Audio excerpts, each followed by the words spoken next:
Let me begin by admitting that I have a true affection for the character of Alison Dilaurentis, so I approach her character in a very nuanced way. Obviously, she is not without faults. She is undoubtedly a horrible bully to her friends and others. But what makes her a compelling character is the fact that she isn't the evil or sociopathic figure many claim her to be. At her core, Alison is a very insecure and lonely character, acting out of fear and paranoia. The show's narrative tends to overlook the fact that Alison is, in reality, a 15-year-old girl. The series often depicts its teenage characters as having the same knowledge and responsibility as the adults they interact with. Alison, without a doubt, acts more confident and mature than she truly is. That's mostly who she is as a character, an act. While she may have more worldly experience than other characters her age, experience doesn't necessarily mean she's mentally or emotionally equipped to handle it. Alison played a unique role within the show. For the first 4 seasons, she exists as a memory, a ghost. Despite her being dead, her actions still influence the main characters, and within those memories, the audience sees various versions of Alison. Emily's memories show a softer, kinder side of her, while Hannah and Spencer's memories highlight her harsher side. Arya's recollections of Alison are the most neutral. The true Alison lies somewhere in the middle of all these depictions. Like most of the main characters, Alison was still figuring out who she was.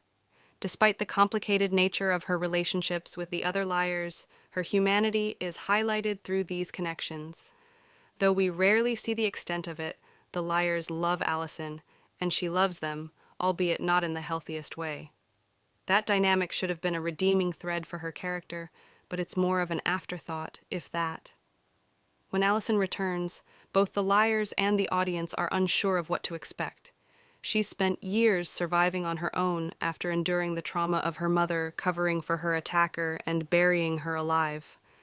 The rationale for Alison's past actions is often that when love wasn't enough to maintain her control, she used fear to keep people in their place.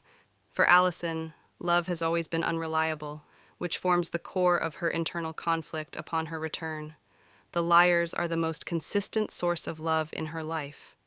Her mother is gone, Jason is distant, Charlotte ultimately used her, Archer was a fraud and abusive, and her father abandoned her because she tried to help Charlotte. The most significant changes in her personality come after long periods of isolation, her time in jail and the time jump, which naturally lead to self-reflection and change. The reality, however, was that we were still in the process of discovering who Alison truly was. As mentioned before, Alison had existed as a memory, but every memory was influenced by individual character biases. While the common thread was that she wasn't a good friend, there was something within those relationships that made them so close. It's in these relationships where Alison's character should have been redeemed, but the show takes a weird stance where Alison is concerned. To explore a redemption arc, it's important to first define what redemption might look like for a character like Alison. Redemption is a tricky concept because no action can fully erase a character's past mistakes. However, that doesn't mean the effort shouldn't be made. Alison does attempt to become a better person, even though she doesn't always succeed. The Good Place offers a fitting example of redemption and friendship, illustrating that while change is difficult, it's possible with persistence and support from those who care. The series also highlights a key aspect of Alison's journey. Even when attempts at self-improvement fail, it's the continued effort that matters. Alison can never completely make up for her past actions, but her willingness to keep trying, despite setbacks, represents the growth she needs. Acknowledging past wrongs, working to correct them, and understanding the behaviors that led to those mistakes are all essential parts of her arc. The narrative, however, only barely touches on these elements of her development. Through its narrative framing, the show demonstrates its unfair ideals on character actions where certain characters are concerned. The most baffling part is how the narrative contorts itself to maintain this double standard. In Season 7, Alison's blinding of Jenna is used as a reason to suggest she might have killed Charlotte, despite Alison having spent 5 years caring for her.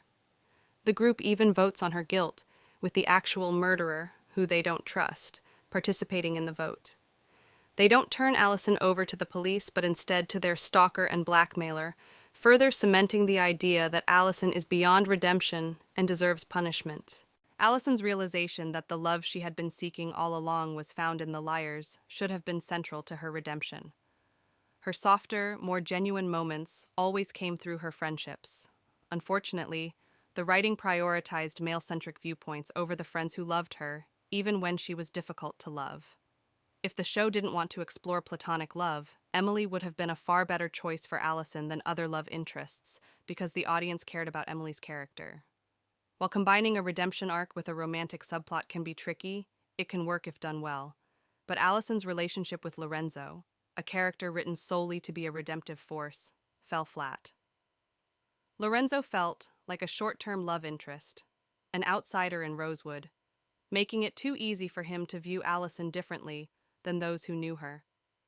Redemption should have been about convincing those familiar with her flaws, like the liars, of her growth, and, in turn, convincing the audience. The show also complicated Alison's redemption by toying with the idea that she was irredeemably bad or even a sociopath. In Season 5, Alison replaces the liars, and the narrative plays with the notion that she is mimicking emotions she can't genuinely feel. But Alison isn't emotionless. She's just bad at managing her feelings. She replaces the liars to prove she doesn't need them, when in reality, she loves them but pushed them away. Fear no longer motivates them, and their love for her isn't strong enough to overlook her toxic behavior. This reinforces Alison's belief that love is unreliable, without acknowledging that her own actions contributed to the breakdown of trust. Her friendship with the liars challenges her cynical views on love, and Emily in particular serves as a direct counterpoint to those beliefs. Emily's character, defined by her loving, understanding, and forgiving nature, embodies the kind of love Alison has been searching for. While the show glosses over Alison's struggles with her sexuality, it's clear that this is a major part of her emotional journey that remains unexplored. Alison also has deep issues with vulnerability, and the few times she lets her guard down, it backfires on her. This is particularly devastating for a character like Alison, who operates in survival mode most of the time.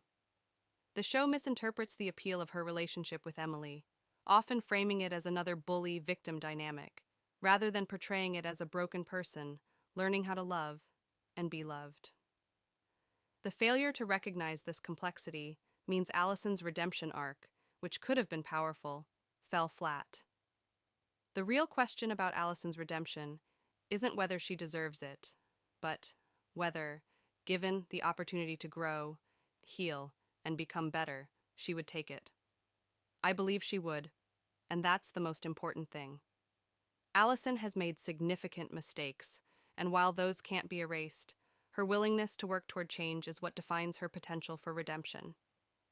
In the end, it's not about being perfect, but about recognizing her flaws, making amends, and continually striving to be better.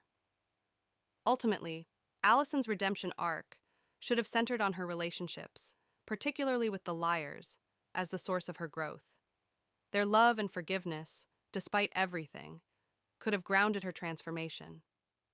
Alison's complexities, her struggles with vulnerability, her past traumas, and her difficulty navigating love are what make her compelling. While the show often mishandled or underplayed these aspects, Alison's path to redemption remains one of the most intriguing parts of her character, because it shows that redemption is not about forgetting the past, but about learning from it and continuing to evolve.